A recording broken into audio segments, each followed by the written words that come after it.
Hello and welcome to Deprogrammed with Keri Smith. I'm your host, Keri. Today is Tuesday, July 16th. I've got a couple of announcements. I'm going to get through them quickly so I can introduce my panel who's joining us today for this special live episode. We are having our Christian panel tomorrow, Wednesday at 6 o'clock Central. And we're going to be talking about the movie Sound of Hope. So if you want to go see it tonight, you still have time to see it without us spoiling it for you tomorrow. So 6 o'clock Central tomorrow. And then Thursday, we're doing our book club. We've been reading the autobiography of Benjamin Franklin. And if you would like to join us, send me an email at deprogrammedpod@gmail.com. And I'll get back to you today with a video link. And that's been a great book. So I know there's a lot of people joining this one. Without further ado, I brought on some friends today. I appreciate you guys being here on a Tuesday. I had to cancel my stream yesterday because I was stuck at the airport. My flight got canceled. And so there's a lot to process of everything that happened over the weekend. And I have some friends joining me today. Please welcome Brahma Bull, who you guys know. Good. Thanks for being here, Brahma. Yeah, this 1 day delay was unacceptable. Yeah. I'm glad it worked out. I appreciate you being here. I've also got we have Mad Cheesemo joining us as well. Hello, Mad. How's it going? It's Brotorious, but this is that the new name, Brotorious? It's like my title, you know. Some have like Sir or Lord. No. Okay, changes daily. Brotorious, welcome to the show. And then the Brotorious. This is like pronoun insistence. That's what this is. Titles. Yeah, it is. Titles. And then we also have one of my dear friends who spent this weekend with me at the airport shenanigans, Mr. Mike Harlow, and one of my friends, Greg, who's also joining. Greg, what a surprise. Hello. I brought backup. That's right. It's good to see you. Thanks for hanging out with us today.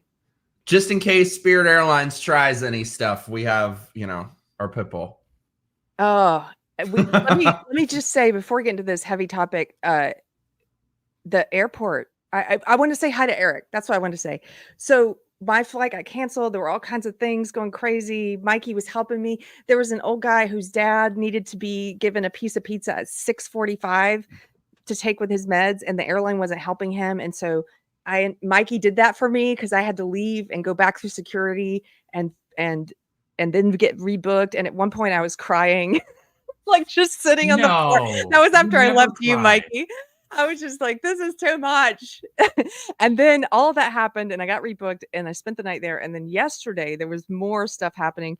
And in between there was a connection and they had rebooked me and said I wasn't going to make it. I was going to have to spend another night on the road. And I was running and I made it to my second gate. And this guy was like, are you running from the Newark flight? And I said, yeah. He said, so are we. There were like 5 people there. He said, so are we. And then he said, I like your podcast. No way! Yes! What a small world. I was like, what? Thank God I wasn't crying when he saw me. I was or cussing out Spirit. No, yeah, I wouldn't have one. I don't have those moments usually, but I do have overwhelming. I'm at that age as a lady where I feel like if you have to cry, you can cry in public. It's okay. You're old enough that nobody cares. I think I had somebody kind of recognize me on the way there, that there was this bitchy little homo who was shooting eye daggers at me the whole time. Like the whole flight, he's a couple rows ahead of me and he's looking back and giving me dirty looks. And then as I'm walking out, he's sitting in his seat and he goes, fascist. Well, at least mine was a good recognition.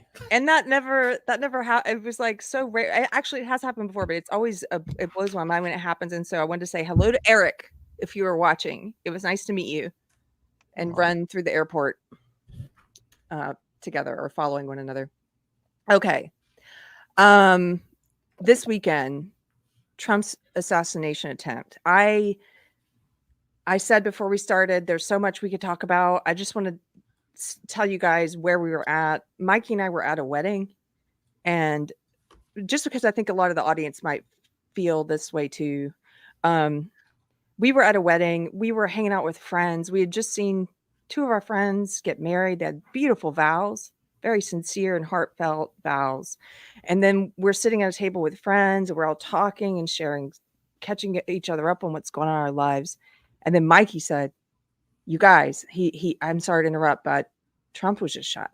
And we didn't believe him at first. And everyone goes on our phones, of course. Everyone's reading and watching the videos. And even though he was okay, and even though I didn't know yet about the guy who had been killed, Corey, it still hit me all this waves. It was like, I felt like just maybe because it's one of those moments where everybody's learning this across the country at the same time. And it just felt like you could feel the weight and the gravity of this moment. And I started crying because it was it felt like the world is so evil, but also the world can be so good. And I had all these mixed emotions about it. I had to step away from the table and call my husband, like, what's going on? Like this is happening. Like, and it just sort of, it was hard to put into words, I think, what everyone was feeling. And, but one of the things that really stuck with me, and I know I want to talk about today, is that Trump, after he just got shot at, a minute later, like they push him down to the ground and everything, he stands up, and that video footage of him pushing through them to fist pump after just getting shot at in the head is just beautiful. Like, that to me is someone who's thinking, that's a leader. That's someone who's thinking of the people. I'm going to reassure them. And I'm going to reassure them. That's my job. Like, what a act of courage. And so that I don't know, that touched me seeing that. And I guess we'll open with that. Those jumbled thoughts about just in the moment, like learning what happened and how everybody felt about it. I don't know. My one response to you, because you made a mention of how the world's so evil, I would actually kind of quibble with that. I think the world is very good and people are good, and what makes these moments so impactful when you see evil is because it's such a contrast to the good that we're so used to. I think people are naturally, we're all flawed. We make mistakes, we sin, we lie, we steal. But I think people are good overall and struggling, where when you see these acts, that's what makes it so impactful, is because you can identify the evil. If we didn't have such good in the world, we wouldn't be able to identify evil. It would be, we would be numb to it. 100% agree. I think we're kind of seeing both sides of it right now, that we're seeing the goodness in people. I think a lot of people are becoming a lot braver and speaking up and not cowering and hiding to the Trump derangement and the left and Democrats. And we're also seeing the insanity coming out of people who say they wish he was dead and all of that. So we really are kind of seeing both sides on full display. The strangest part about the weekend was, I mean, a lot of us have been predicting this would probably happen at some point. It was just weird seeing it actually play out, because, I mean, you can predict it all you want, but when it actually plays out in front of you, it's a completely different thing. And I agree on Trump's leadership. I mean, you can see in the crowd how it kind of went from panic to cheering just from him reacting the way he did. Yes. It's standing up. Can I show you guys this this tweet? This, I think, I made a joke about this when I quote tweeted it. I said, does anyone speak coward? We need a translation. But I mean, it's a joke, but seriously, I think that's this person's, that's the difference. That's why they don't understand it, because they're not used to seeing the courage. They're used to seeing cowardice. They're not used to seeing fight. They're used to seeing flight. And so this person on X says, I'm not going to lie, this is a very weird after reaction. Why would you open yourself up to more potential harm after thinking you were almost assassinated and yelling, fight, fight, fight, with him pumping his fist in the air there? And I'm sure this person would be so upset. I'm sure this person would be so upset if he got hit again. Well, I think it goes to the fact that a lot of these people in that realm can only see things through their own experiences and through their own life. So when they see this, they're not seeing it as an individual in its own, its own case. They're looking at like, how would I react, or what would I do? and so they can't comprehend anything outside of themselves. So by them not knowing that they never could do anything like that, they can't even comprehend how anybody could, because it's, they see everything through their own lens. It's the opposite side of the typical projection that we get from the dims. This is them projecting, them not being able to understand how somebody could react like this. I mean, the amount of time between him going down and him getting up, you can tell that this had to have been on instinct. I mean, yes, it was instinctually a great move for him, but it was also instinct to not cower.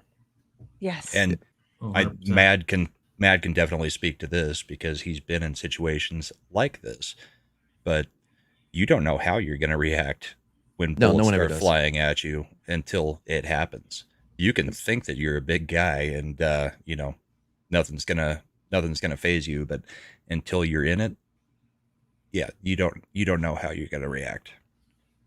Yep, very true. And I really I related a lot to the shoe thing, to him like saying, "Let me get my shoes," and get shoes. Yeah. Because when I was in Iraq and I got hit, the first thing I did before I even tried to put myself out of fire was, I got to get rid of my headset so I don't get in trouble for listening to music. And I do it. And that was my first thought, right? Before anything else. So I really got the whole, I got to get my shoes. I got to put my shoes on. It's just, that was just something that really stood out to me for a very specific reason. Yeah. And then that adrenaline, it gets you going. Well, I mean, as someone I was military, but I never deployed.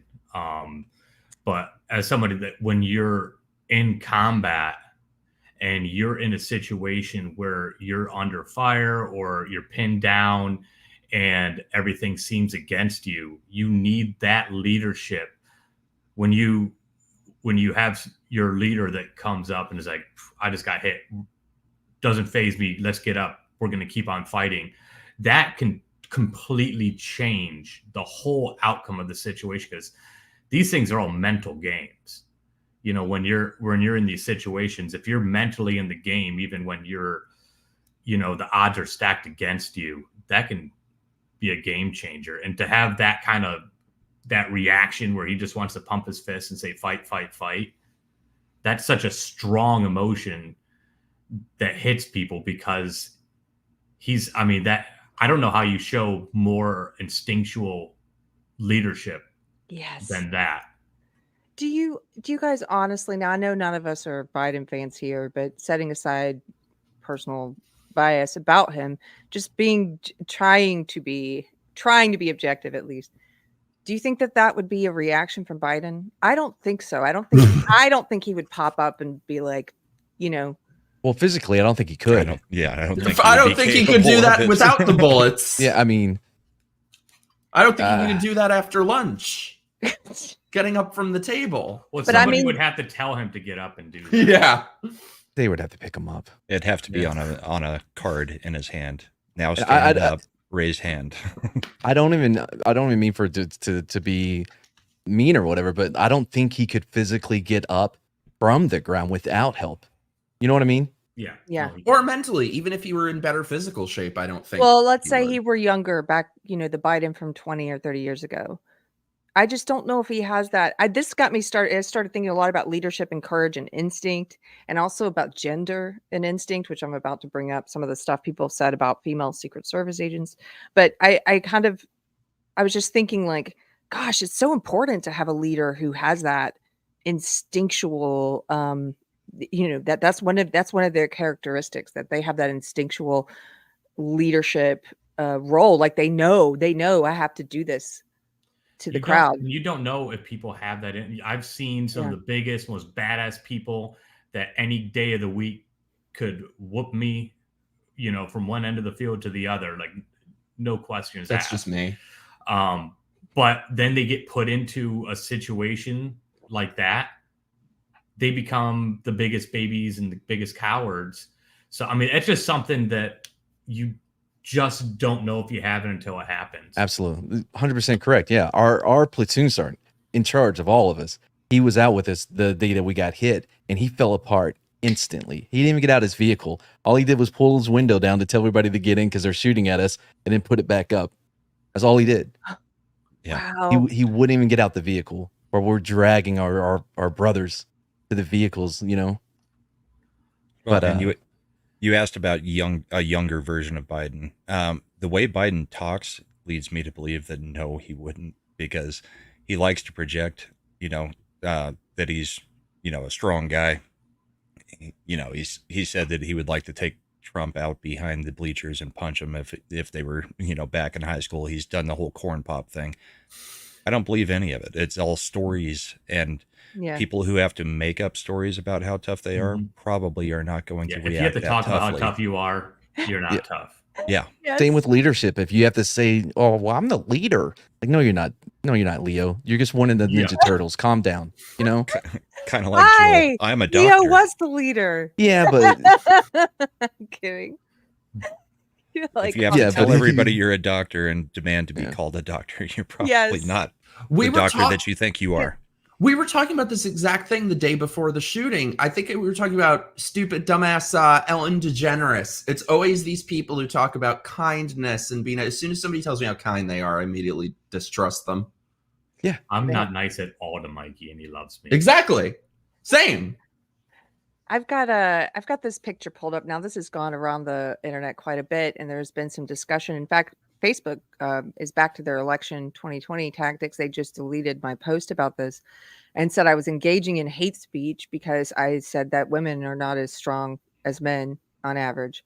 And I was asking what people thought about this. I said, we're not the same, and that's okay.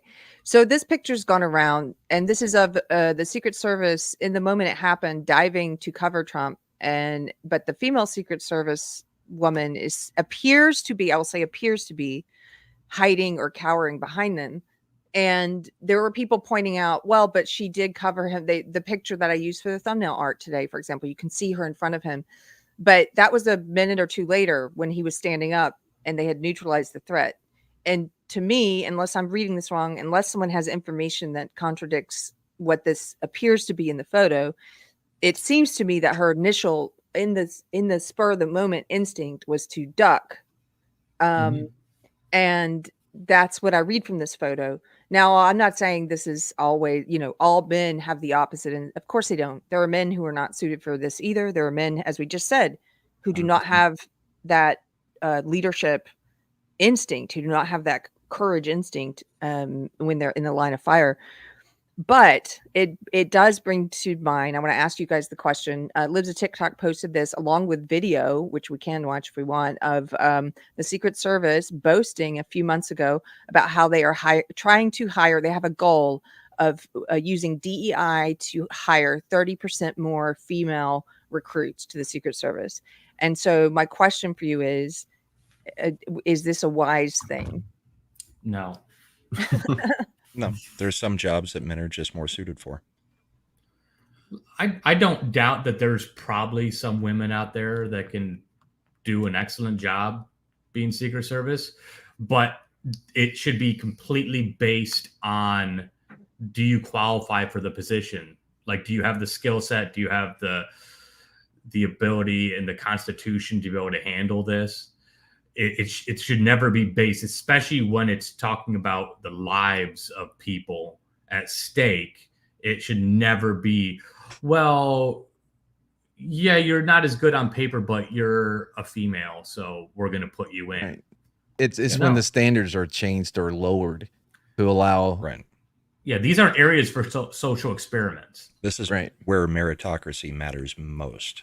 And it's not just that they're putting any woman in. It's that look at this woman, this pile of pudding. I mean, how did she pass any physical fitness tests? Well, they have admitted, I believe, if I've looked at so many things in the past day. I can't remember if this was firefighters I was looking at or the Secret Service. I think it was the Secret Service where they admitted that the fitness requirements were lowered for women. Yes. Yeah, they were, right? And it doesn't only affect women getting in it. It also affects the quality of men as well, because when the standards are lower, you're going to get a lower quality overall, not just in one gender. Right. It's the equity argument again. Well, and when you're in a field that's predominantly dominated by men, and a woman gets in and passes all the same standards, all the rigorous training and gets in, she's going to have the respect of those men because they're going to go, damn, this girl's a badass. He's actually exceptional. But instead, they look down on him because they're like, well, they didn't do what we did. Yes. And if you've got Brienne of Tarth on the Secret Service detail, I don't think anybody'd be complaining. But Yeah. if it's somebody who can't handle the rigors of the job, I mean, they shouldn't be in that job. Yeah, Keri's old roommate was a female bodybuilder. She was built like a brick shithouse. She could defend me anytime, but that's not who they're putting in there. They're putting this chick, the friggin' mayor of Munchkinland. It's this is sort of what I said about it in the post that Facebook removed for hate speech. I'm so hateful towards women. I just hate myself and other women. No, I don't. What I was saying is that I'm not saying, to be clear, I'm not saying there are no women who could do this. It's just going to be very rare, the numbers who could do it. I think we lost Mikey. Sorry, what's that? Just the camera. Just the camera. Okay. It's going to be very rare because those are going to be the outliers.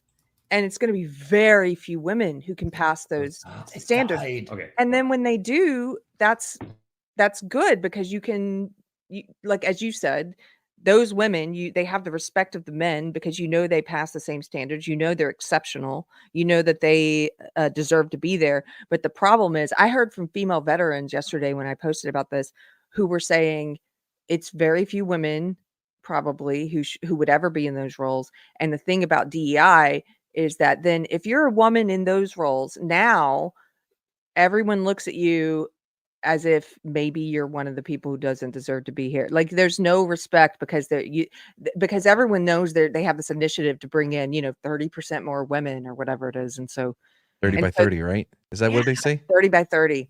Yeah. For police anyways. Yeah. Yeah. Well, I'm just going to remove the same thing that we see with pilots in the airline industry. You're always going to question what were the qualifications, since they're just saying, no, we're going to bring in this percentage of people regardless of whether they're the best for the job. It's a problem in all industries, but the DEI hiring and the DEI cheatle in the Secret Service, it's not a good look, and it's dangerous, as we saw. Yeah. While we're waiting on Mikey and Greg to return, have you guys seen this yet? The video from the Secret Service about recruiting women? Yep. Do you mind if I play it again? Oh, no problem. Mad, you haven't seen it? No, I haven't. No, I'm excited. Okay, let's watch it. Women are the best. There she is with a Secret Service badge. Okay. 50 years ago today, the Secret Service It's already appointed embarrassing. the first female agents to its ranks. Coming in, I was young and excited and ready for that challenge. That's exactly what the Secret Service gave me. Okay, that woman, I just want to pause here. I'm sorry. And I'm a woman saying this. I'm not going to feel very secure or protected with you. I'm just not. You might be a great shot, but I'm going to have instinctually gut reaction, more security with a taller, stronger person. And it's like, well, I hope she's a good shot. And she overthreaded her eyebrows. But I will say, if you listen to what she said that she looked at it at Secret Service as being a challenge. Nothing about the sacrifice that she may have to give, her the service to others. It is all centered around herself. She looked at it as a challenge to be completed rather than a service to others. And Keri, you actually made a good point there, maybe without meaning to. Also, women do tend to be a better shot than men. Yes. What? That's true. Yeah, that's a statistical thing. I'm gonna so maybe the positions that they need to be in is to counter sniper positions if they're going to be in positions. But being on the actual protective detail where you're the one supposed to throw your body over somebody who's twice your size, or help carry somebody out that may be injured that's twice your size, maybe that's not the role you get. Yeah. And Secret Service is like, you're supposed to be able to put yourself in harm's way and block this person, act as a human shield. They do other things though. They do investigations into potential threats. They're not all actual body agents. You know what I mean? Right. But we saw at least 3 of them on Trump's of course, detail. yes.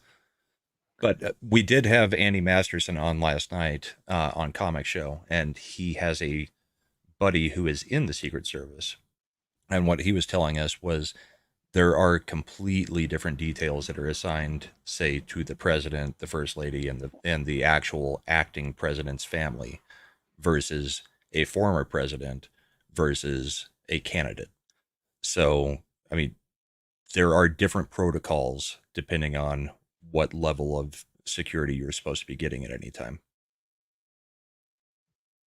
Hey, it looks like Mikey and Greg are back. Sorry about that. I use my phone as my camera, and as if we didn't have it bad enough with Spirit Airlines, the baby sitting next to me decided to chew on my phone wire for the entire flight and broke it. So my phone keeps dying. Oh, no worries. Well, we've got you back now. We're playing the Secret Service recruitment video for women. So we're gonna pick up where we left off. What the Secret Service gave me. Voters popped up, and I said, that's what I want to do, and I set my heart to it. Gunawan makes it look easy, but she is the first woman to ever join the elite motorcade support unit. I wonder who has to pick up her bike if it's over. When her bike falls? If her bike tips over. All right, guys. What do we have going on the 22nd? Man, the music is so lame. It does not help. I disagree. This music is made for women. Brahma, do you know what that song reminds me of? You remember the song from Wing Girls? Yeah. That's exactly what this is. We watched this horrible movie called Wing Girls about an all-women squadron of fighter pilots, and this is the exact music that they played throughout the movie, nonstop. I will tell you as a woman that this music makes me want to be in the Secret Service. So that's clearly who they're marketing towards. Me too. It sounds like Imagine Dragons with all the bass cut out. Yes. Oh. Let's all join the Secret Service. It appeals to Mikey too. That's interesting. Mikey's not really. Oh, okay. Imagine drag queens. Is that the Drag queens. Don't give them ideas. Don't give them ideas. Oh, sorry. It wasn't called Wing Girls. It was called Called to Duty. Thanks, Slender. Yeah, he corrected me on that. He had to watch that movie with us too. Oh.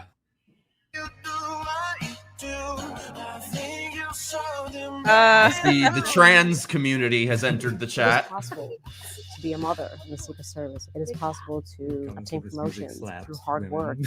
Do y'all remember the Secret Service agent that got ran over by the dude that was running into the White House to get Obama? No. She was like at one of the doors or whatever, and he just ran right through her. I kind of remember. I don't remember that. I don't remember that one No, either. okay, well, then. All right. Slender Tab pointed out she's lifting 40 pounds. Yeah, 20 in each hand. What? Those were 20-pound. Were they? Dumbbells. Oh, I do more than that. That's crazy. Okay, look, somebody said there was another funny one I was going to put on the screen. Oh, one of my mods, Cheeky Bear, she says, as a woman, this music sucks. Okay, noted. I think that this is an exceptional agency with people who do amazing things every day. She looked overwhelmed. Why are you going to show footage of her looking overwhelmed by all the people? Yeah.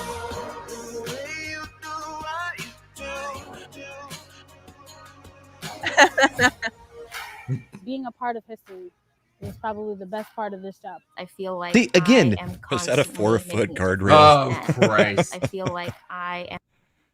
Are those some of these the women that were there? I mean, I think they just all look alike. Either that car is used to drive around the Hulk, or they are tiny compared to the. I don't.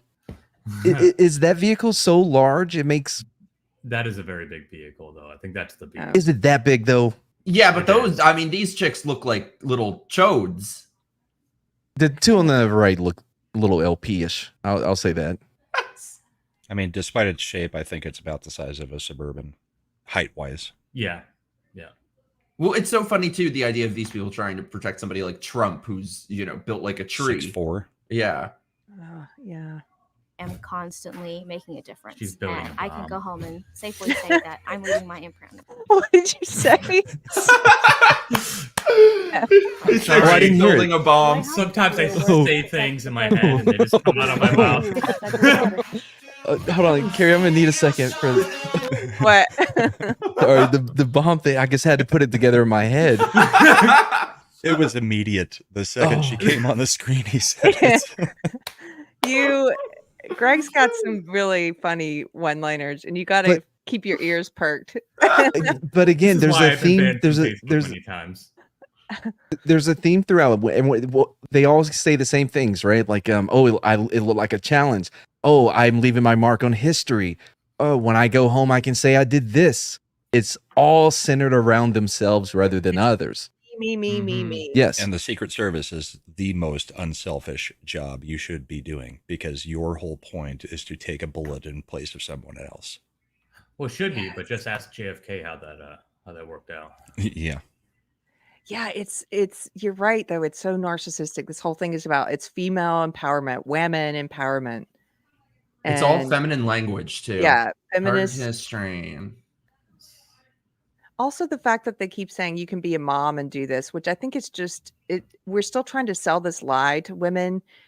That I've recently I've gotten so tired of this lie that you can do and be everything, and it's not fair to sell this to young girls. And something's going to suffer. And so your children, first of all, you're in a career where you might lose your life, and you might leave your child without a mom. But aside from that, the time it takes away from your child and from that duty of being there and supporting your kid through all of the early years, like I don't like things that keep pushing this narrative of like, yeah, you can do and be all, and it's going to be fine. Just because you can do something doesn't mean you should. Yeah. Mm-hmm. Like Mikey can play frisbee golf, but Shut up. should he? No. Shut up. I have videos. I believe it's called disc golf. Disc golf, yeah. I'm going to work to protect the president, and then I go home and I protect my daughter.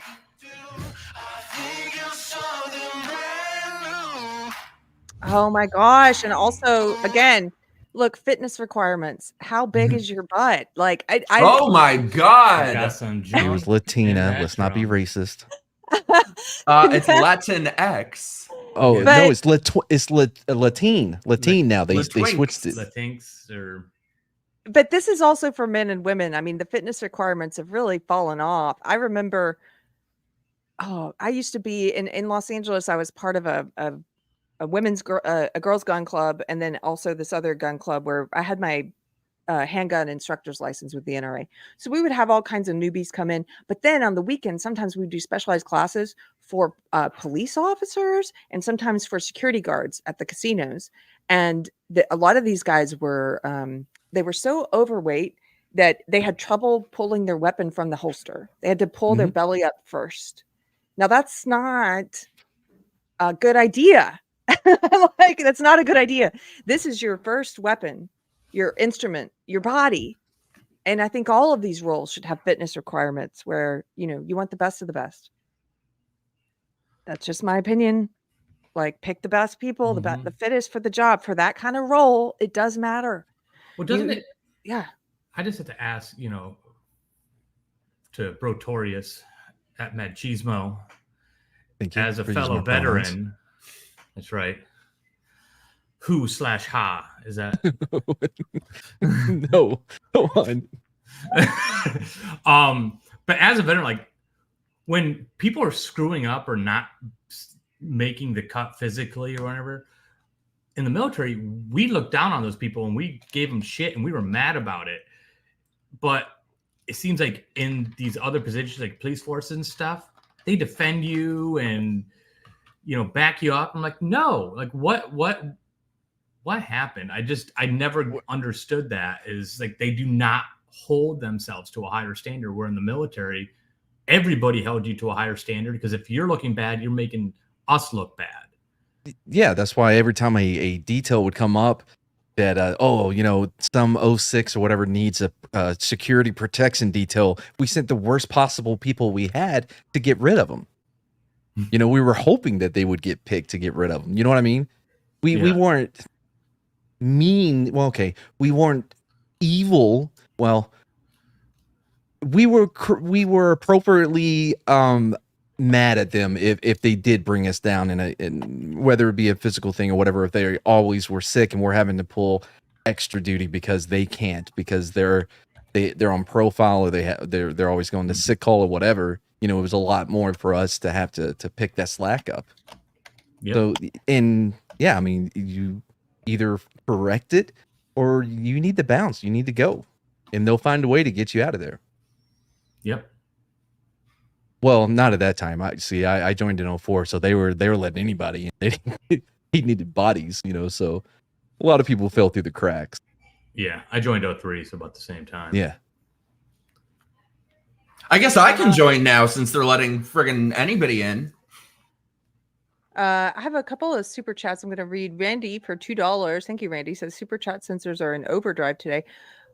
Thank you for letting me know. There were some other people in the chat. I don't know, it's moving too fast, but I saw people saying there's censorship happening. And Cheeky Mayor said, thank you, Cheeky. She posted the Rumble link if you want to watch us on Rumble instead. It's election season. Yes. Randy. I heard they're blocking the word fight. Yeah. You can't quote Trump in chat. You can't say fight? That's what I have heard. I haven't tested it out. Wow. Okay. Wow. Also, Randy for $10. right. Thank you, Randy. Says missing the point. Women on video looked bad. If Secret Service has a 30% goal, then at least 70% are men. Mission was a complete failure. How about also blaming the 70% that were involved? Oh, well, I'm not blaming anyone. That's you're missing what I'm trying to say. Maybe I'm not saying it clearly enough. This isn't about what happened to Trump. I'm using that picture of that woman to talk about a broader issue about women in the Secret Service in general, not because of them failing. And I agree with you. The whole detail failed that day. It absolutely failed. We could talk about that too. Massive failure. But I'm very interested in this idea that women are the same as men, and that women can do all the same jobs as men, and that we're all like equally equipped for everything. And that there's, the way that feminism is presented in the media and in these kind of recruitment ads, for example, I think that we're selling people a lie. And so I didn't even know, for example, until this happened, that the Secret Service had just put out this recruitment video trying to recruit 30% women, which I think is a mistake. That's such a mistake. So yes, everyone there failed that day. And I've got a video I want to play next to talk about some of that. But this particular issue about gender and how not every women are going to be better at some jobs than men, and men are going to be better at some jobs than women. And that's okay. Like, why can't we go back to saying that's real and that's okay? It's not okay for women to be better at a job than a man. I cannot accept that. That hurts, and I don't like it. I think women are better at, aren't we better at multitasking? No. Cooking, cleaning.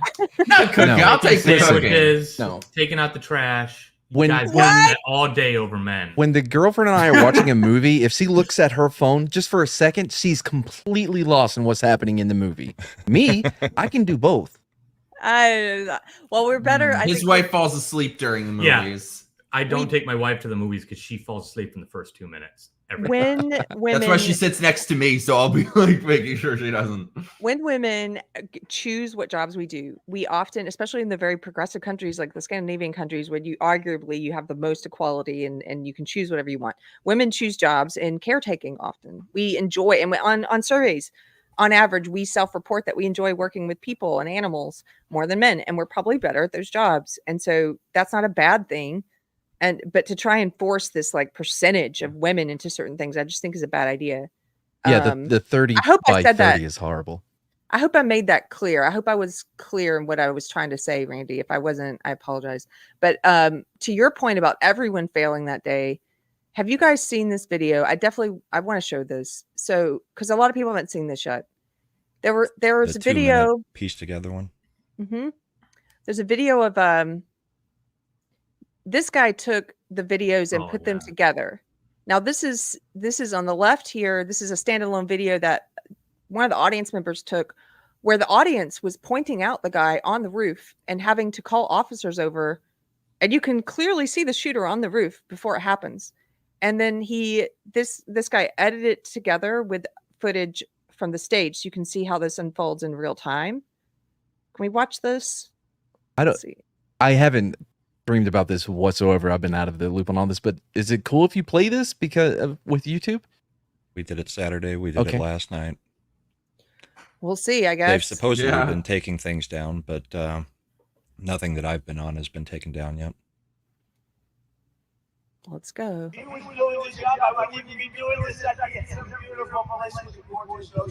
Look, they're all pointing.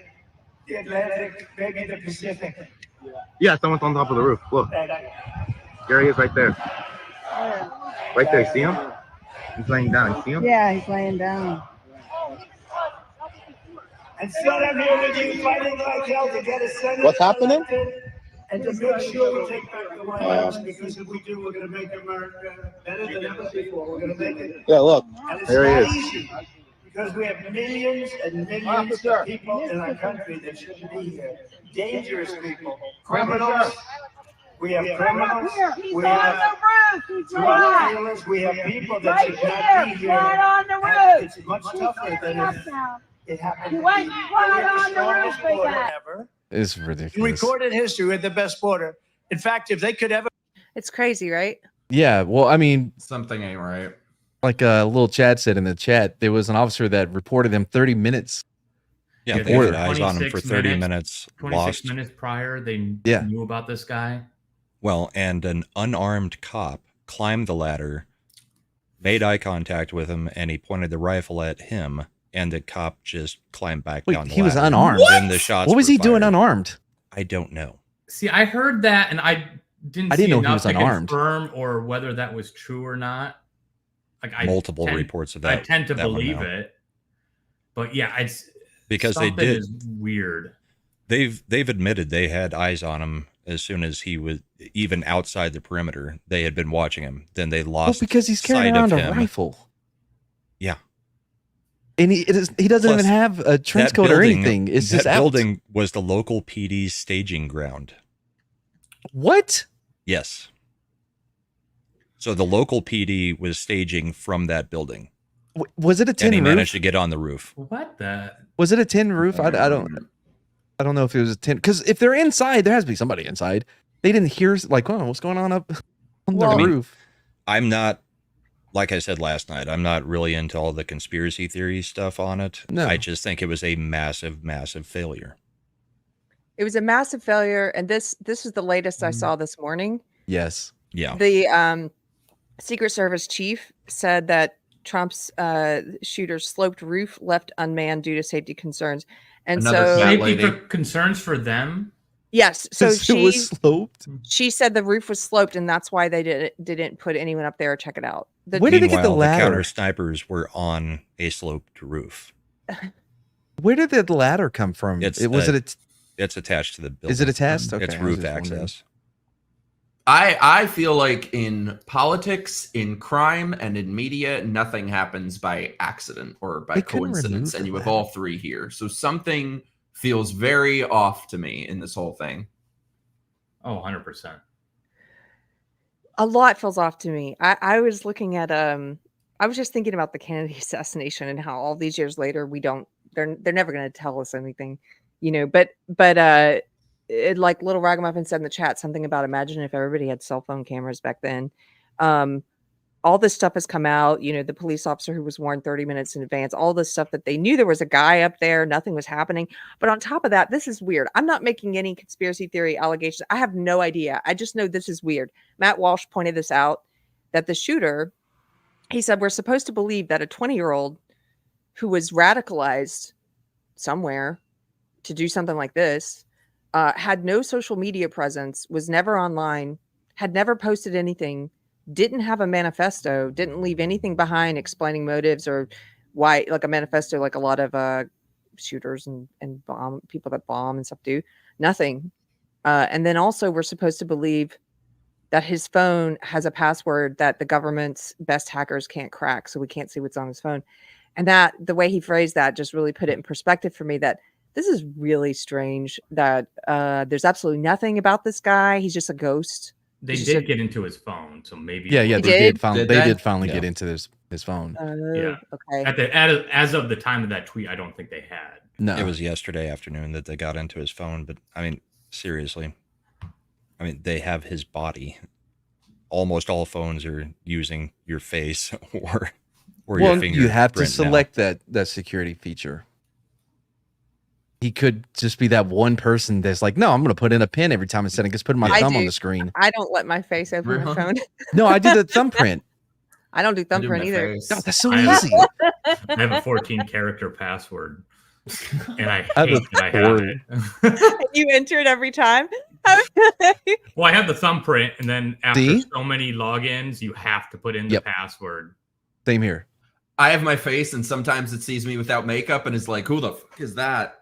It's like homo alert.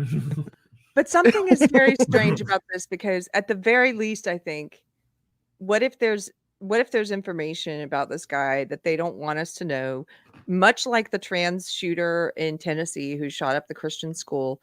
They didn't want to release her manifesto, and at first they said they would. It's just going to take some time, and now most recently they say no, they're not going to release it. The judge just ruled, hey, I know we kept promising to release this to the public, but we're not going to release it. We've decided that the victims' families have the copyright in it, and which is not how copyright law works. But no, we're going to assign copyright law to the victims' families, and so that the public doesn't get to read this. But I think that's because they don't want the narrative out there. They don't want people seeing that this girl was consuming and spitting back out leftist, Marxist, woke rhetoric and programming. And Well, the still man, I think, well, that's not even that good of a still man, but I think it has more to do with them protecting themselves rather than protecting the ideology, because they came out like, oh, we have no idea what was happening. There's nothing that, we can't make heads or tails of what her motives were, when it's clear what the motives are.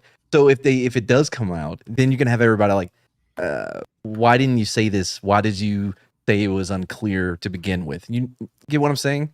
Mhm. It's more because they had already pushed that there was no clear motive or anything, even though from what we've seen of it, it's pretty obvious.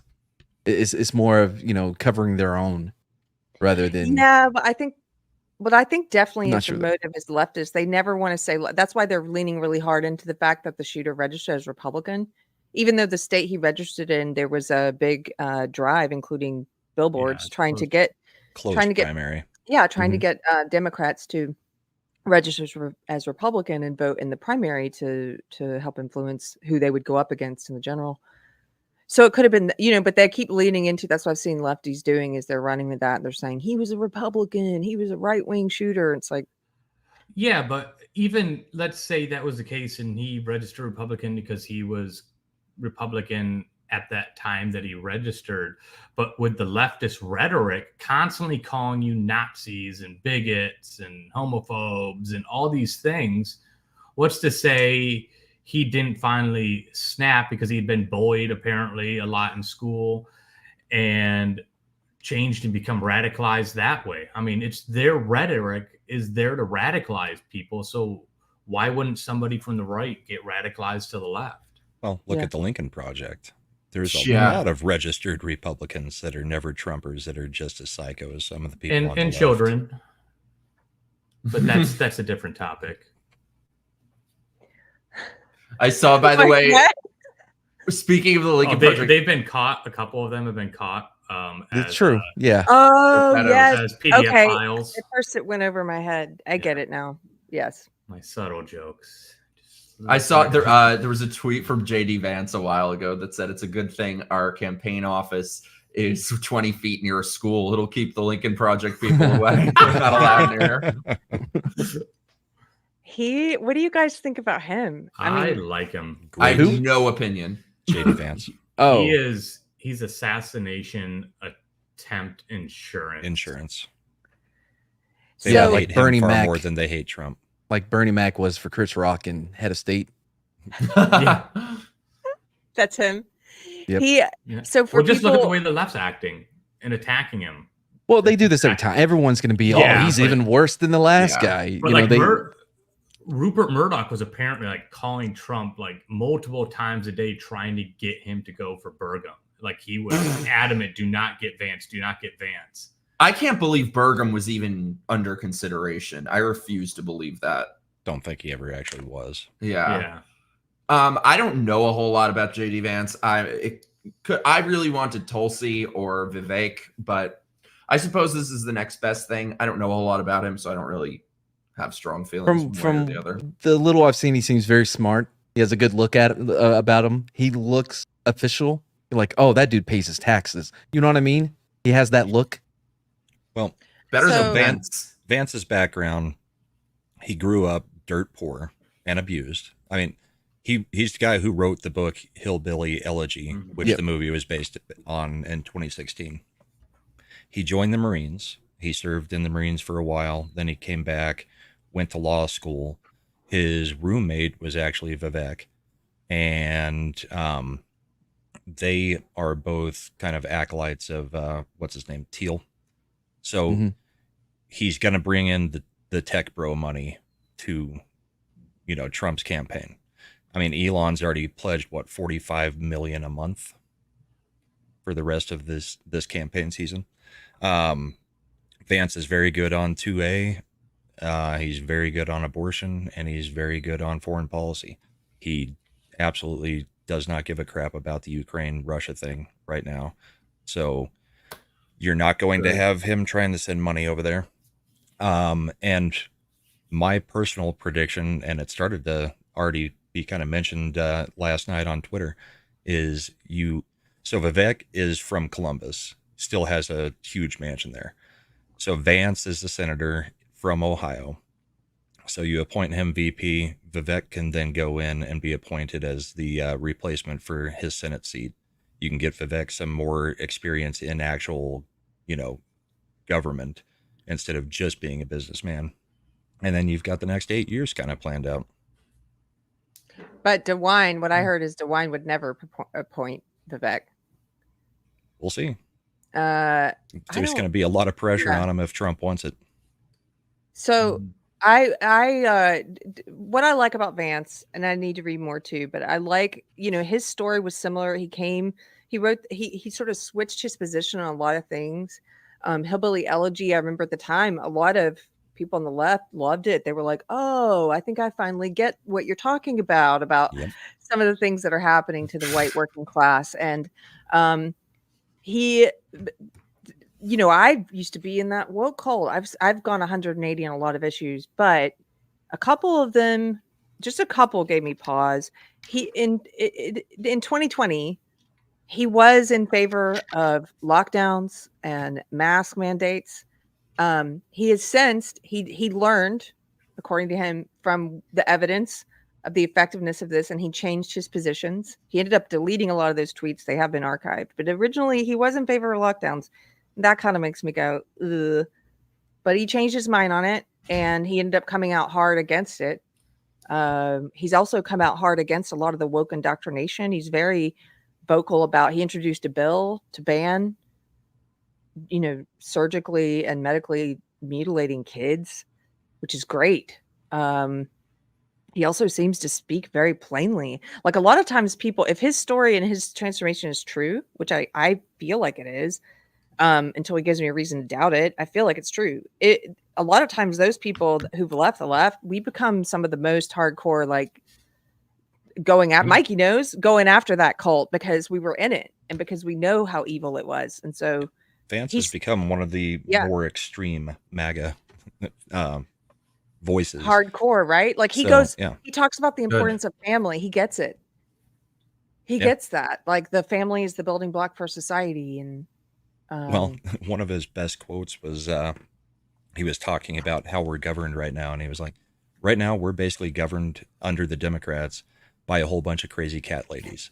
Yes. They don't have any kids and they're miserable and they want you to be miserable too. And that is their philosophy. So, I mean, that kind of sums up the way he feels. I'm already voting for him. You don't have to sell me on him exactly. anymore. Yeah, that won me over, if anything. Oh, cat lady. That perfectly makes sense. I just love that Marianne Williamson tweeted that. And I'm like, don't you believe in like crystal power? Yeah. Yeah, I was literally talking about this the last time I was on Keri's show. I'm like, it's these middle-aged liberal white chicks. They're unhappy. They're not getting laid, and we all have to suffer as a result. Mikey said this before. Yes, that's the thing is that Marianne Williamson. I still have. I know a Pollyanna about certain people. I like her too. I like her.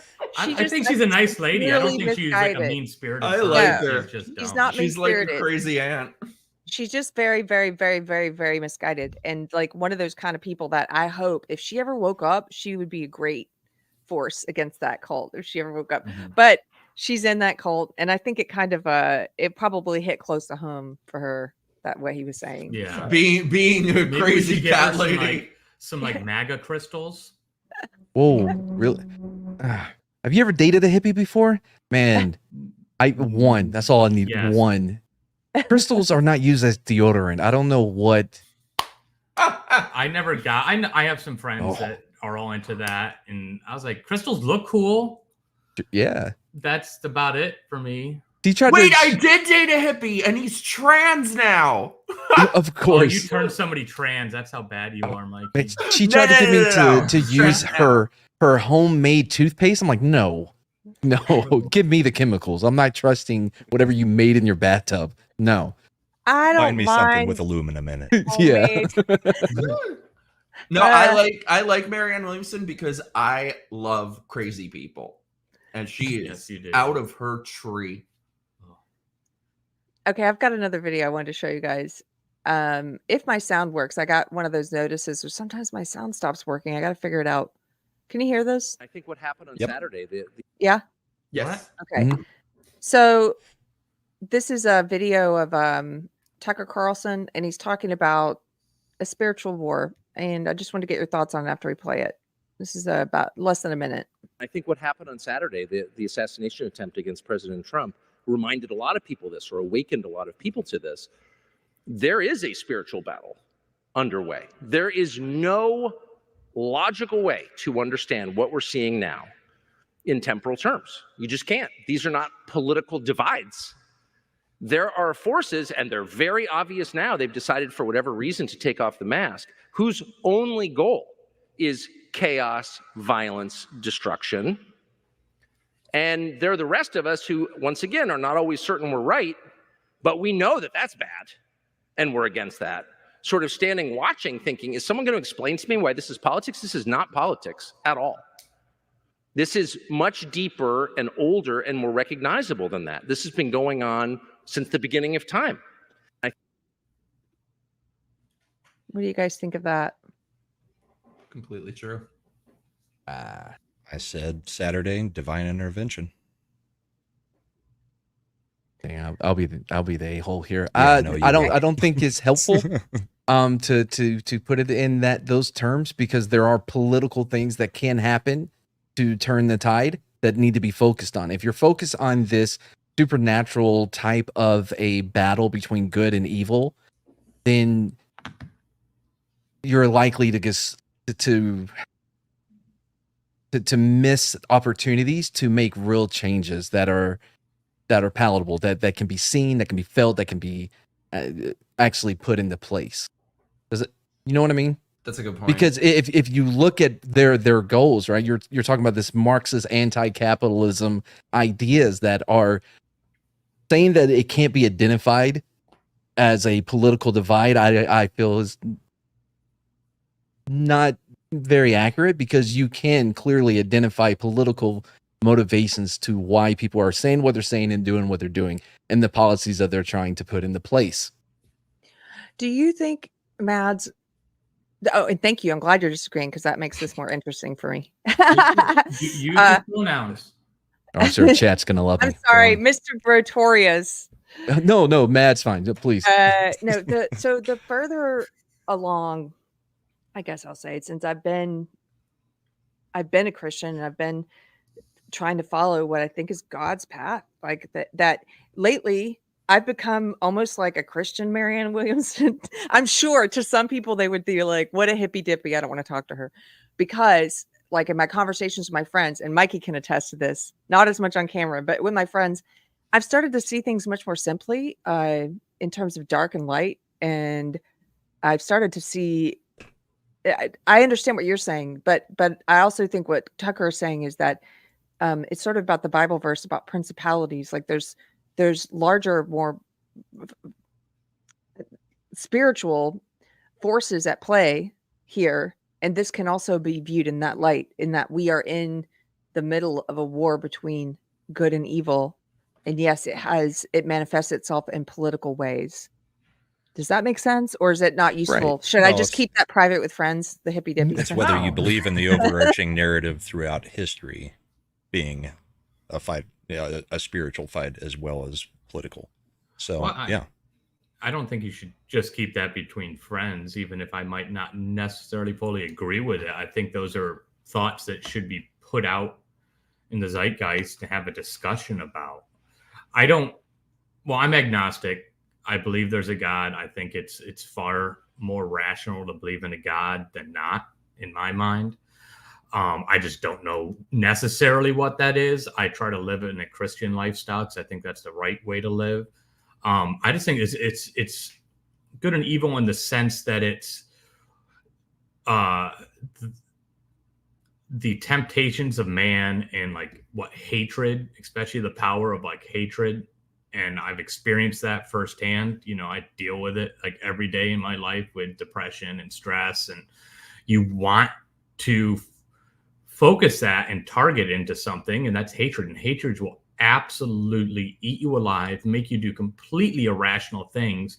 And especially smarter people will find clever ways to rationalize really sinful or hateful, evil things to themselves and to justify it as being something good. Yeah, I've seen this. And also I've seen people who claim to be Christians do this, and they can say God willed it. Your mic just went Yeah, weird, your Keri. audio's kind of weak. Can you hear me now? Yes. Yeah, I think you're just too far away, or the gain needs to pop up a little bit. I was saying I've seen this happen, and I've also seen, if that person happens to be someone who considers themselves Christian, I've seen them, and I'm sure a lot of atheists have seen this. They would be probably one of their criticisms is I've seen people cloak their evil or their malevolence in God and say, God willed this. God told me to do this thing. That's clearly against scripture. That clearly God would not condone, but they'll say this is God's will. So I know that evil that you're talking about, that human ability to behave poorly and try and rationalize it, or Well, and we've said multiple times on some of our other streams that we do together that most of the things that is happening on the left equates to an actual religion on the left, whether they want to call it it's that a or not. non-theistic religion. Absolutely. Ideology is so dangerous. I think it's important to have both of those points of view out there, because it really is both things, that there is the spiritual manifestation of what's happening, but also the practical actions that you can take to change these things. So I think you really need both sides of it. I've got a couple of super chats here. Well, Jen Psaki is right. Says, I'll fight you naked for $5. Thank you for supporting the channel. I'll fight you naked. Jen Psaki's right. I'm really worried that conservatives might start defending themselves. The media is supposed to be able to get away with this. Is this sarcasm? Or no? I can't. Well, to them, they feel like they're supposed to get away with it. Yeah, that's what Jen Stike, whatever her name is, what she said. She was like, I'm really concerned about the media, about the people in the media with platforms. Because is that what she said? Yes, she said that's who she's worried about going forward, because of this idea of it being retaliated. Temperature's rising, and it may come back on us. Yes. I think there's a certain ounce of truth to worrying about that, because when you've been treated the way that we have, and she's speaking kind of a projection of, what they've been doing to people. And now they're worried that, well, we've been calling these people Nazis, deplatforming them, censoring them, getting them canceled, losing their jobs, forcing them to take a vaccination or be unemployed. They can't feed their family. And, we're backing them into a corner. And now they're worried that somebody's going to finally say, okay, enough is enough. I've had it. But that's coming from a position of projection and also from a bubble. to where, like, if you live around more traditionally conservative leaning, or just kind of your blue collar kind of, hardworking people that came up from nothing, or even if they came from something but are hardworking, they don't act like this. They just don't. They'll be stern and they'll put you in your place, but they're not going to. They're the type of people, they're the strong people that come and say, hey, we're not retaliating over this. We're going to do this smart. And it's kind of like what Lily just said in the chat. I mean, lots of people have voiced this on Twitter, but yeah, he didn't get killed, so we didn't go riot. I think the left, I don't think they know how close it actually came to being a real big issue. That 1 or 2 millimeters, him turning his head at that exact time, stops this nation from going into absolute chaos Saturday night. I don't think that they understand how bad it may have gotten if they had gotten. I still don't think it would have gotten bad. I just think we're different than them. I don't think I agree with. I think I even would agree. it would have been a night of mourning and prayer, and maybe some little one-off lone wolf people here and there doing stuff. But I really, maybe I'm wrong, but I just No, feel I like think you're right. It's just Unfortunately, not in with the you, overall Keri. nature of, your average person to want to riot and stuff. Like, they'll take it out on a single thing. We're not gonna go burn down cities or something, because we want to attack the people responsible. We don't want to attack bystanders because they're in the way. That's just not how most people roll, left or right, I don't think. No, And especially with a segment that is, they're at the breaking point. Yeah, there's always going to be that.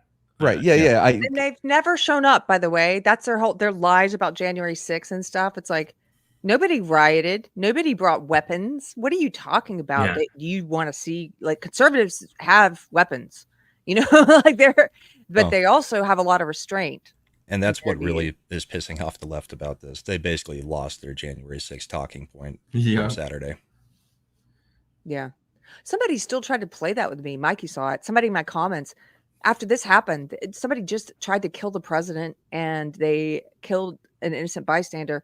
And this leftist fool in my comments was like, basically said, how about when January 6th happened and they killed a Capitol police officer? And I was like, which never happened. That never happened. Which one? By the way, here's a news article from politicalfactcheck.com. Why don't you check out the list before you try and name one and pull a name out of your ass? Because I know you don't know, because nobody killed anyone.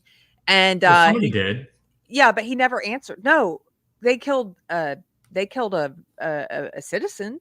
Yeah, exactly. Yeah. It was, right. Yeah. It was plainclothes off duty, I believe.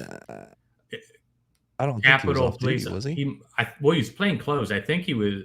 He was there. on security detail, not in. But he just turns the corner and shoots, completely violating all their rules, and gets praised like he was a hero and no charges. And a lot of leftists then were saying that Ashley Babbitt deserved it and got what was coming to her, which is exactly what they're saying now. So, I mean, how many times did these people have to show us who they are? I went on a date with this liberal at the time. I made a video about it on my channel because it was so horrible, who went off about how she deserved it and stuff. And now that's what they're saying about this man who died in the assassination. He deserved it. It's insane. Yeah, I'm sure his daughter and wife deserve not to have a father and a husband. And all his friends and family don't deserve to have him in his life because he went to a political rally. It's so destiny. Sick. It's so sick. I'm going to bring up some more of these so I get through them. Thank you, Beard. I think he was testing to see if they were censoring this word. Thank you for They censored me from saying it, so I don't know why they're doing some and not others. How do you get a picture of me? Whatever. Beard for $2 said the word fight. Thank you, sir. He also gave a super chat for $5 saying, my wife, 28, has only just realized that she cannot have everything.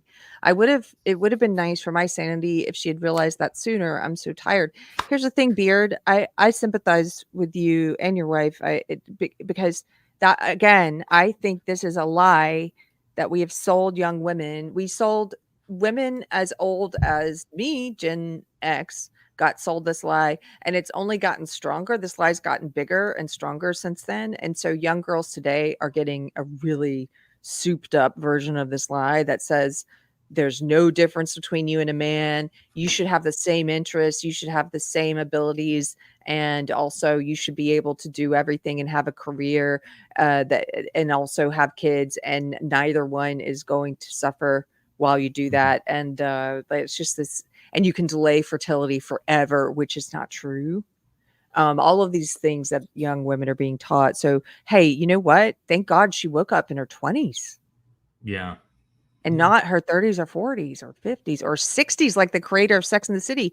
In her 60s is like, I realize I feel very alone in life and I would like to have a family. In her 60s, kind of late. You heard about that, right, Mikey? Oh, of course. What do you think? It's Mikey we're talking about. Come on. Southern Belle, thank you, Southern Belle, for $5. Says the agenda is 30 by 30, 30% by 2030. Cheadle worked with Jill Staff Chief on it for Secret Service. Yeah, that's where they get the name. Thank you for clarifying that. 30 by 30, 30% by 2030. Why? This doesn't help. I've been saying. Yeah, this doesn't help us. Oh, I didn't mean and it's not just Secret Service too. It's police as well. There's all these different departments across the country that have now pledged to try to make this 30 by 30. It's not just Secret Service. It's all law enforcement. I think I think the FBI I think has signed on to it as well. All the agencies. All the agencies, have all. It's an attack on meritocracy, and it's a massive disservice to the women and minorities out there that have worked hard and earned their spot, but might get looked over because of crap like this. I mean, my boss is a female, and she's massively smart, very talented, very good at her job. I think she's fantastic, and everybody really likes her. But she earned that position. She doesn't play any of those stupid politics or any of that crap. She just got in the position she's in because she's good at what she does. And that's to me very insulting to people like that, because yes, it is. Because it undermines her. It undermines her. That's what I was hearing from female vets. They're like, they don't like the DEI stuff because if they actually first of all, they want to know if they got there based on merit. And second of all, they don't want other people to question if they got there based on merit. And look at this. Thank you, Mad. This is the website 30by30initiative.org. The underrepresentation of women in policing undermines public safety. This is just, it doesn't, that doesn't make sense. They always say the opposite. They always go with the gaslighting.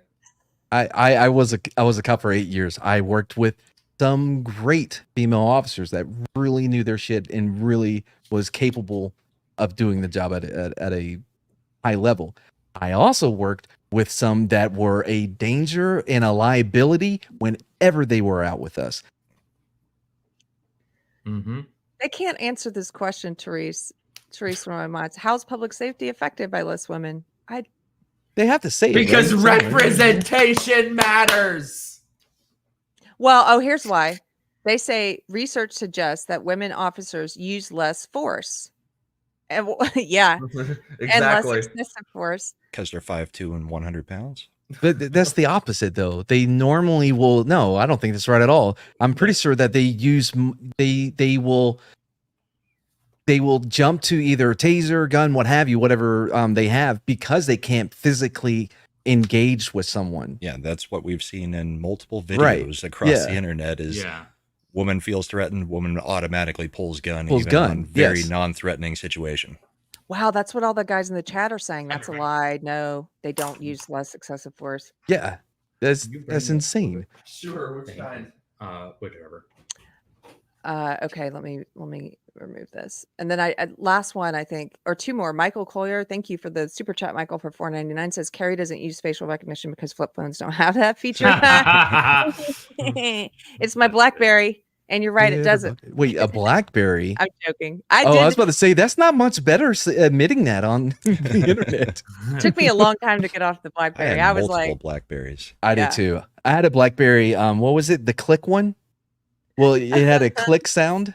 Y'all remember this? Oh yeah. Yeah. I forgot what it was called though. But yeah, I had that one. I was like, I was like, I'll never go to iPhone. I'm always going to use the BlackBerry. And then, yeah, didn't work out. Well, they had the market for such a long time because they had the mailing full keyboard.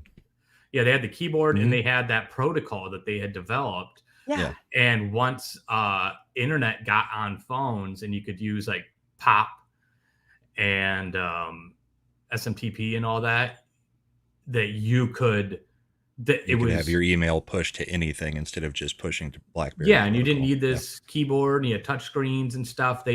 And when they were at the top of the market, instead of investing into this new technology and becoming competitive, they just pulled like a Kodak and be like, no, everybody's going to keep on using film. Like, And they also nobody went dummies. cheaper with their production of their product as well. Yeah.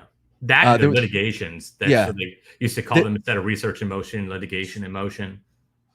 There was a great movie about it, and I think a series too that was like the extended cut of a movie about BlackBerry with Jay, whatever his name is. Yeah, the Canadian guy. Yeah. Yeah, 100%. Thank you also to Amber M for $2 who gives thank you to our mods. She says, shout out to your mods. Great mods are a gift. That's true. Give a shout out to Therese and Cheeky Mare and Robert and I believe Two Sisters and some yarn. I think I saw her there and possibly Pirate Tomsky. I don't know if he's here today, but you guys are great. By the way, Chad wants to know: did you have a T-Mobile Sidekick? No, I never did, but I had Yeah, I didn't T-Mobile, either. BlackBerry, and I also part of the reason I would have been like them. I would have been like, what did you say, Greg? They did their Kodak doubling down, or did you say that, Matt? I would have been. Because I really am a Luddite. Yeah, and I don't like touch. I've gotten used to it, but I hate touch. I like tactile buttons. I like the old-fashioned tactile buttons where I can feel when I am pressing it. I don't like. You want to have to get up to go turn the channel on your TV. Like, oh, I got to go turn the knob. I do. I want the old Zenith And- TV. Keri is Blockbuster. I am Blockbuster, and I want a real key for my car that goes in and I don't like this. We had a rental car this weekend. You just put the little key fob in near the car and it works. Gross. Give me a key that I have to put in the ignition. Dude, I want 3 keys. I want one for the engine, one for the door, one for the trunk. All different in my El Camino. I was love so close to making a joke that Mike probably would have loved, but nobody else would. Nobody. It's about El Caminos. No. Keri just really likes that penetration. Bum, bum, bum. I'll fight you naked for $5 as Mike would have loved it. committed to truth years ago. My relative embraced woke and lives in lies.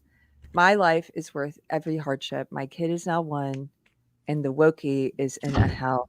Honey, let me tell you, I'm sorry for your relative, and this is sort of what I was saying before about seeing things in terms of dark and light now. I know people who, around the time I started leaving woke, I know people who started going into woke, and friends of mine. I started leaving it, and they started falling into it. It was crazy. We were like 2 ships passing the night, and it is very dark. It takes you to a miserable place. It makes you miserable. If you're not already miserable, and that's why it's appealing, it will make you miserable. It will kill your joy to be in it.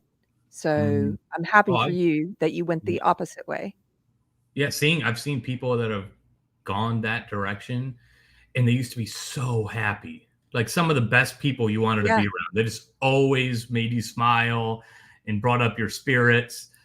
And then they're just absolutely miserable now.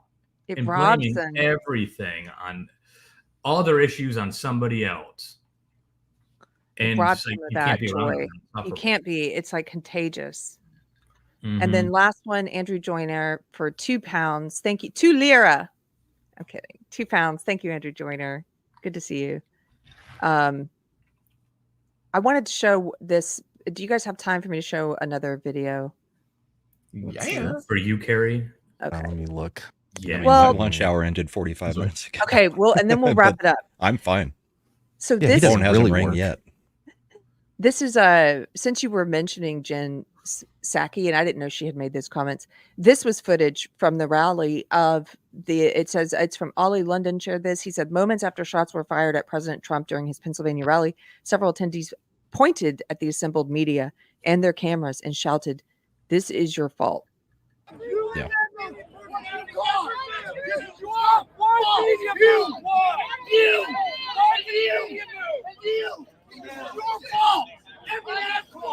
This is your fault. This is your fault. You. This is your fault. Your fault. This is your fault. You.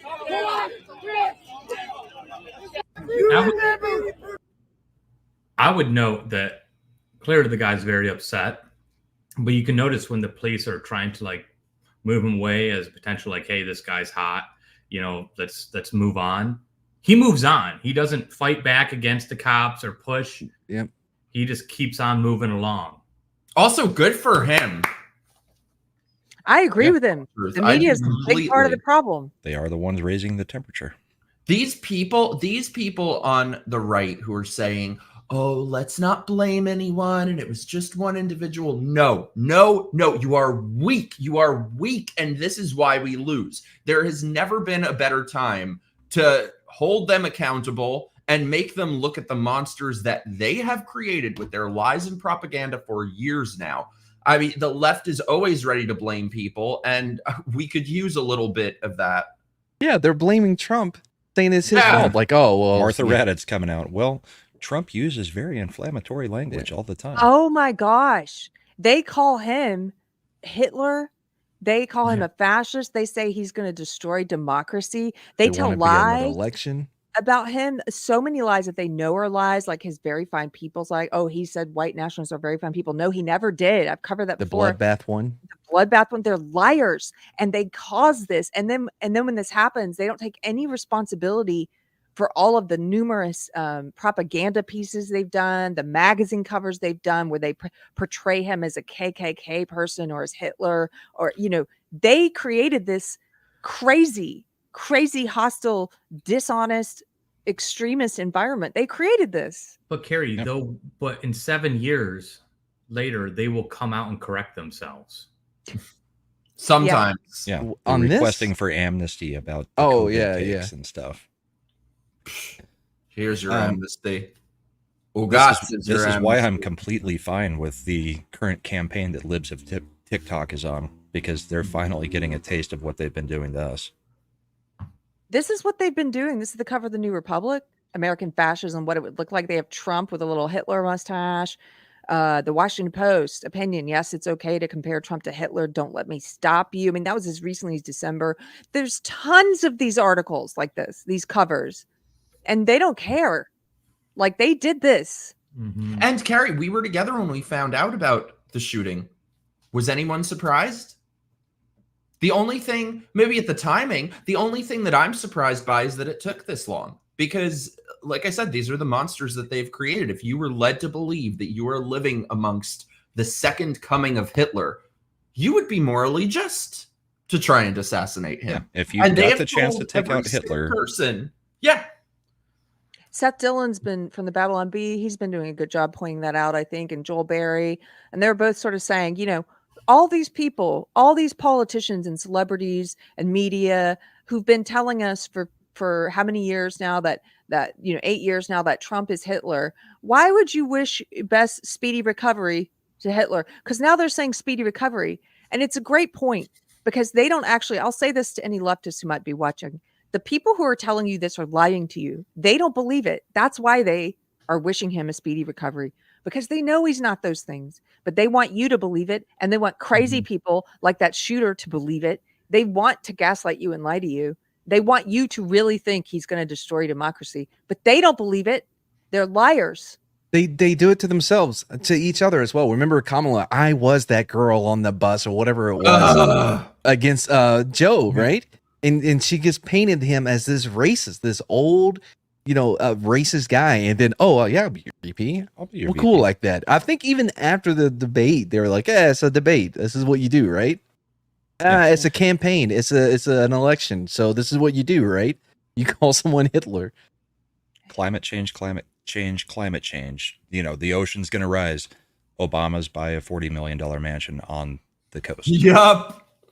Yep. They don't believe it. They don't believe No. their own lies. Yes.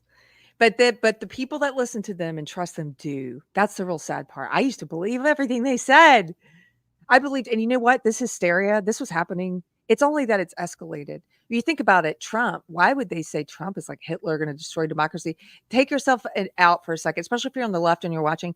Just remove yourself for a second. This is Trump. He was a liberal. He is a liberal. He ran on the Republican ticket, but on a lot of things, he's very liberal. He rubbed elbows with these people. He was in the same circles with these people. He was in Home Alone too. Okay. Like this guy was, you know, he was on The Apprentice.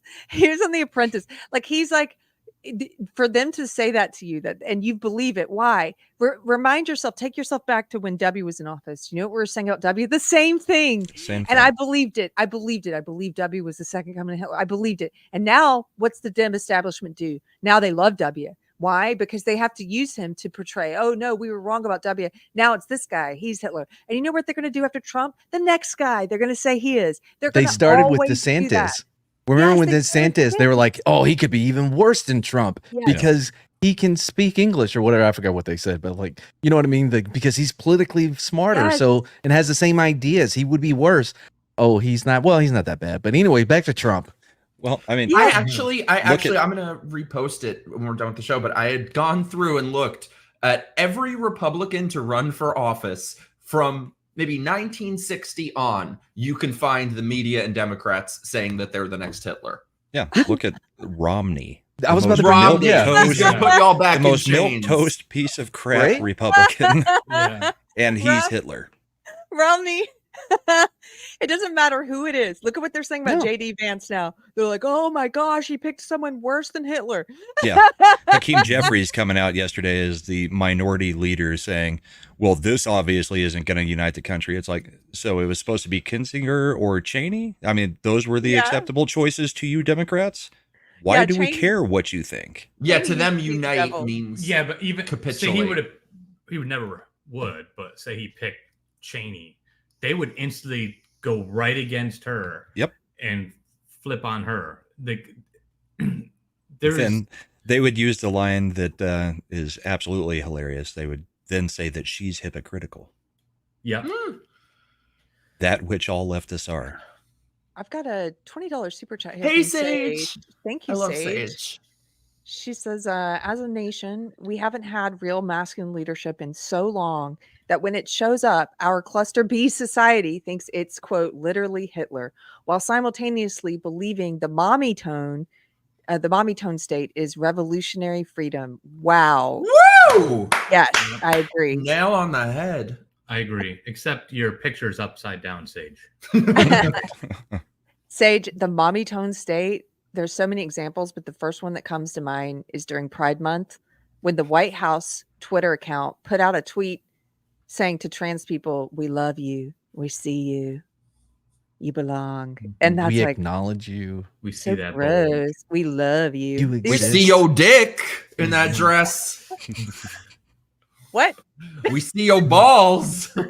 We love you though. That's like, mommy, your government shouldn't be talking to you that way. It's creepy. It's like it's groomer. It's like, get in my van, child. I love you. I have candy. Like, was it Drew Barrymore that no longer free in those vans because of inflation? Was it Drew? Yeah, even the PDFs have to charge a little bit for their candy. You know what I mean? It's that's just capitalism. Yeah, that's late stage capitalism. Where the PDFs are charging. No, was it Drew Barrymore that was like, yes, like asking Kamala, we need you to be the mommy? Yes. Yeah, she got down on her knees. Yes. Yes. Which is usually what Kamala's doing. Yeah. Typically. Yes. Her whole career. That's a great example of the mommy. Right. It's like this sort of upside down. What do you call it? The devouring mother is what Peterson calls it. That's exactly what that was. Well, somebody in chat said it. It's Jill Biden talking to Joe Biden after the debate. But you Spike did and Madness. So good. Yes. You answered the questions. Good boy. You answered called her all Mamala. the questions, Joe. Yes. Mamala. That's horrible.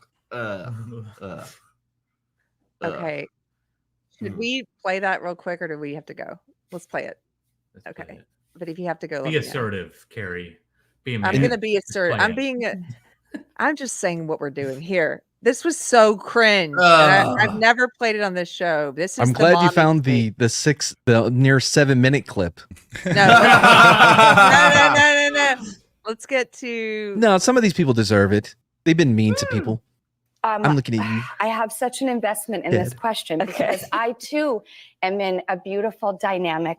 My children's stepmother, Allie, who I am the president of her fan club. You and Doug dated for a while before you met them. Yeah. Do you remember that day? Wait, let's get right to the mama. Yeah. Wait, I have so many thoughts about that though. Her husband left her. Her husband left her for another woman, and she's sitting there trying to pretend like, oh, well, I love his new wife, and everything's fine. I'm bothered by how much her mouth looks like meth mouth. Yeah. You What know, did she do to her face now? You know what I'm talking about? She's always kind of had that methy mouth look to her, but like it's just getting worse. What's that? She ain't got no teeth? No, it's just like the way it's sunken in. It's Okay, this is the most watched part. This is it right here, where she talks about being Mamala. Segue to say that I keep thinking in my head that we all need a mom. I've been thinking that we really all need a tremendous hug in the world right now. Yeah. But in our country, we need you to be Mamala of the country.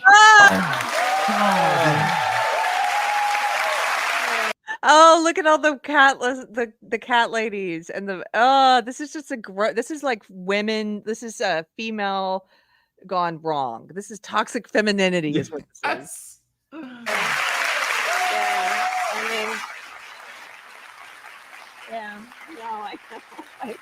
And as a woman who respects so much and wants to share and wants to be confident and has no ounce of me that has competitiveness. Yeah. When we lift each other up, we all rise. That's exactly right. That's right. That's right. Yes, that's what women are known for. Lifting each other up. Right? Did you say? That's what women are known for, not being competitive and lifting each other up. Oh yeah. There's no closer bond than girls that are friends. Yeah. Well, look at this. Here's the thing. I get the sense as a woman, Drew actually means this. She is one of these women who probably does not feel competitiveness with other women.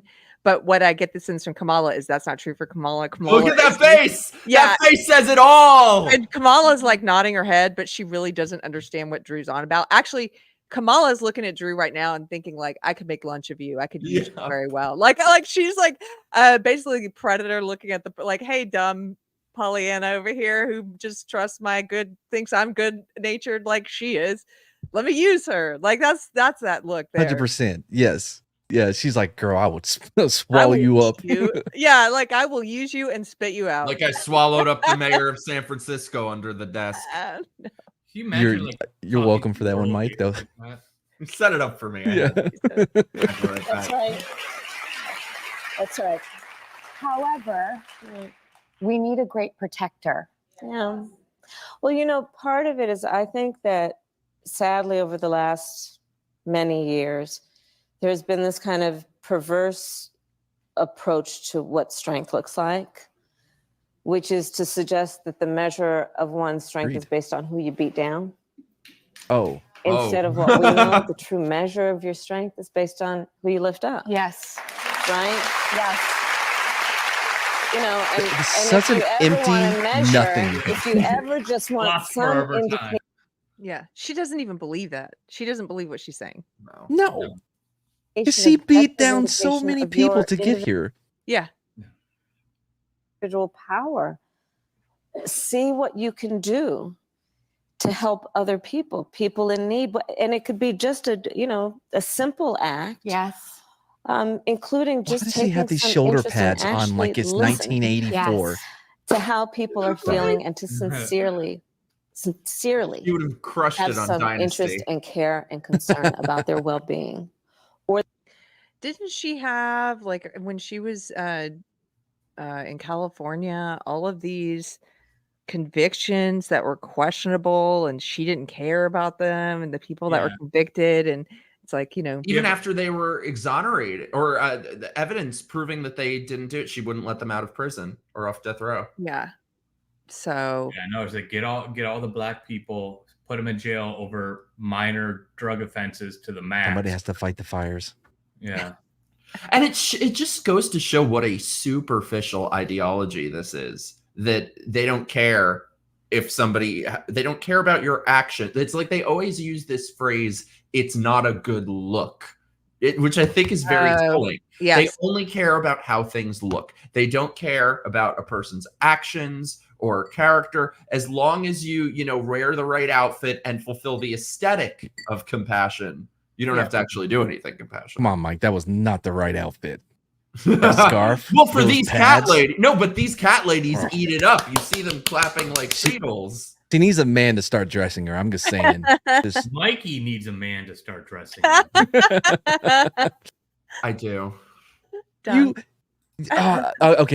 Brahma would be the only one. Well, a couple people in the chat, but you look like you starred in Sleepaway Camp. Yes.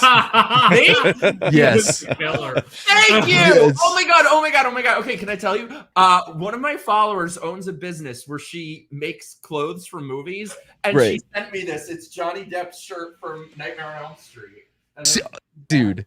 Why don't you show him your shorts? Yeah. Every time he changes his clothes, they get smaller and smaller. Yeah. Like, if you haven't seen Sleepaway Camp, don't read anything about it. Just watch it because the ending will blow you away. But have you seen that, Carrie? It's ridiculous. Oh, it's. We should do a stream Let's where just I say make the you watch killer Sleepaway. left a manifesto. What? Don't say anything. Don't say anything. You guys, she all weekend was like, don't say anything about long legs to me because she keeps isn't. telling me to watch Long Legs. It's I'm really like, good. It's really good. but you can't spoil it for me, Mike. It's so good is all I'm saying. It's so good. Mikey forbid me from scaring him that night because he was so unsettled by that movie. He has a whole Twitter account where he sneaks up and jump scares me and posts the videos. So we came back from seeing Long Legs. I bolted to my room. Fright Mike. It's Fright at, Mike. At it comes at Mike. It's one of the funniest accounts on X because it's seriously just you scaring him. It's like just jumping out, just funny and childlike, and I love it. It's just because Mikey is so like when he's focused on something, nothing else happening around him he has any clue about. he and I kind of similar that way. And we were traveling this weekend, and there were so many just ridiculous moments. There was the moment you came out of the 7-Eleven with your Coke, and you got in the car and shut the door, and then you were like, "Oh, I didn't pay for it," and you went back inside. Like, where's your head at? We're just sort of like, we have lots of those. So, and there, I put on my sunglasses, and we were getting ready to go, and he goes, "I love your glasses," and I turned around, and there was one of the things was missing. I didn't even notice. It was like, wait a minute, there's one missing. I'm like, I don't know. I'm tired. This weekend was like a giant fucking I Love Lucy episode. It's just, yeah. You guys, thanks for hanging out with me. I think this episode for me anyway was cathartic, talking about stuff with friends, and I think it's a crazy time we're living through, and I just appreciate all 4 of you guys. I'm glad you all got to meet, and yeah. Wait, why don't you tell people where they can find you? First of all, Brahma has a new show called Bullpen. I was in the first episode. It was great. It's a political show, and it's him and Lil Chad. And just tell people about where they can find you. Yeah, Bullpen is on Sunday mornings at 10:30 Mountain, 12:30 Eastern. Yeah, and we have to get you guys go and subscribe, because if we maybe Deprogrammed can put him over. You have to get how many? I only need 50 subs for the minimum to get the monetized minimum level of monetization and Is that some watch hours. YouTube? What's that? YouTube. Is that YouTube. Cool. What's your? Let me. It's Here. just probable. I'm dropping it in Is the the chat. channel. Yeah, Chat, so we're all gonna go subscribe right now on the count of 3. 1, 2, 3. Go subscribe to Thank you. Brahmable. Don't feel obligated to hit the bell though. Make them earn it. Don't Yeah. just hit the bell. Just show up on Sunday mornings. It'll be like this show has been today for the most part. So that's going to be the flagship show for my channel, and we're having a good time doing it. And we loved having Keri on for the debate, and we had a really good time that night. So We did. That was Thank you, also everybody. cathartic being on there with you for the debate. And then yeah, two of the most monotone men on YouTube talking for an hour and a half. And then I want to say thank you to Super Base, our membership fairy gave 20 memberships away today. Oh, wow. Thank you for supporting the channel, Super Base, and for giving those away to folks. And so did Elsa Barrett. Elsa Barrett, thank you, gave away 10 memberships. You guys thank Super Base and Elsa for the membership if you were one of the ones that grabbed those. And Brotorius. Matt is fine. Yes. Matt, I'm kidding. Matt, no, where can people find you? By the way, never let her if you don't let people know your real name a lot and you tell Keri, she will immediately start yelling it out loud because you know Did I? dead name me in Dallas. Did I? Yeah. Immediately. Sorry. Anyway, no, I don't do enough to even promote anything. I dream sometimes at late at night. Very That's late. it. That sounds mysterious. Are you still at Mad Chismo? Is that you? or Yeah, Mad yeah, Barber? yeah. Matt's yeah. After Dark. Well, both. Mad Barber Entertainment is Yeah, the channel. It'll get Yeah. there. Okay, here we go. And I'll I'm link around. you in the description below it. We I didn't typically watch horrible movies or videos and break them down. I want I- to do that with you. That's like my Dude. jam. Oh, that's all we do. I make them watch horrible movies, and then I'll edit it up and put it on there. We'll do one because I just found one called Shark Attack 3 Megalon, whatever. It doesn't matter. It's Mike, horrible.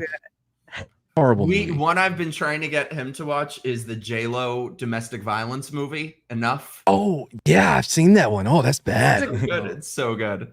I like Okay, that there, one. there's We a also watch. channel- Oh, go ahead. Sorry. Oh, I would just say there is also a channel that a few months ago now, it was before Mikey, that I was driving, we're in Orlando, and I was driving down the road in like Dr. Phillips area, and there was this person, and I was like, can't tell if that's a woman or like a dude in a wig, in a dress, like with like whatever the floofy skirt thing is, a tutu, holding a sign saying, "I'm on YouTube, Blonde Freedom." I was here for that. Were you? Yeah, I remember Oh, that. Yeah, if you go to this YouTube channel, it is something else. You will laugh so hard. What was it? Blonde Freedom. What? It's so fun. It's so bizarre. I'm sure like this person has some issues, but it's probably Oh my super God. nice. But it's so funny. It is so funny. Mad Is makes that- us watch this horrible. What's so much channel called funnier about Tomorrow's it? Teachings. Oh, dude, yeah, that's what we've been doing a lot. It was watching Tomorrow's Teaching. It's one of the most banana channels I've ever seen. They're like after school specials that are supposed to have a moral, but there's so many It's twists and just turns. insane. Like the last video we watched was what my husband let multiple black men Yes, yeah, nail yeah. his wife. Right, but it turned there out he was an nothing- alien. Nothing about it, and the husband turns out to be an alien at the To end. be an alien, yeah. What? It was the most normal one that we have seen in a long time. Oh wow. They're insane. I'm starting a new video series. You guys should come on for some of them, rewatching Celebrity Apprentice. Because that show was just a work of art. It belongs in a museum. If aliens someday come down to Earth, they need to just watch Celebrity Apprentice. Omarosa. Oh, it's so good. It's so good. Mike, you had a pretty big guest recently. You want to tell people about your channel and where they can find you? I think I heard. Yes. It's just my name, Mike like Tyson, Harlow like Gene, on YouTube. I just had Cherie Curry, the lead singer of the band The Runaways, on. And we're basically besties now. She's amazing. And I was telling Keri, I'm stepping up my game. I got some big guests coming on. Well, I guess I could say it. I don't have a date yet, but Drea De Matteo from The Sopranos will be on in the very near future. So check out my live show, Microaggressed. I have a lot of videos coming up. Follow me on this stuff. I have this fool on my channel all the time. This fool, by the way, is you can find him at It Comes at Mike on X. Can Greg, you pull it up real quick and just show a couple of the videos? do you want me to promote anything else? No, that's basically it. I also have merchandise too for It Comes at Mike. He made shirts. Are you kidding? Shirts. I've never made shirts. He's made shirts of me. Yeah. Okay, let me see. It comes They're out. great. How long have we known each other now, Greg? It's been a long time. Oh, 6, 7 years. So Greg 7 used to years. have a show called Three Creator Symposium, and you had me on back when I first started doing this and was really nervous. Yeah. Okay, this is the best use of Twitter. I even scared him when he was on your show. Oh my god, yeah. Wait.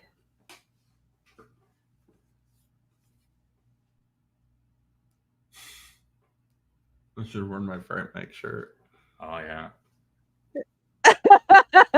Just these over and over and over. Did we Yeah, put it pull it up up. on screen? No. Because I'm not Yeah, seeing pull it. it up on Just screen. let her have her fun. Oh, sorry. Okay. Oh, I thought she was I was just laughing Just at watching Keri crack all up. along.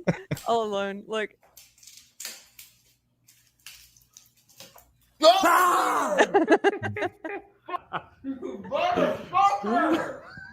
Wait.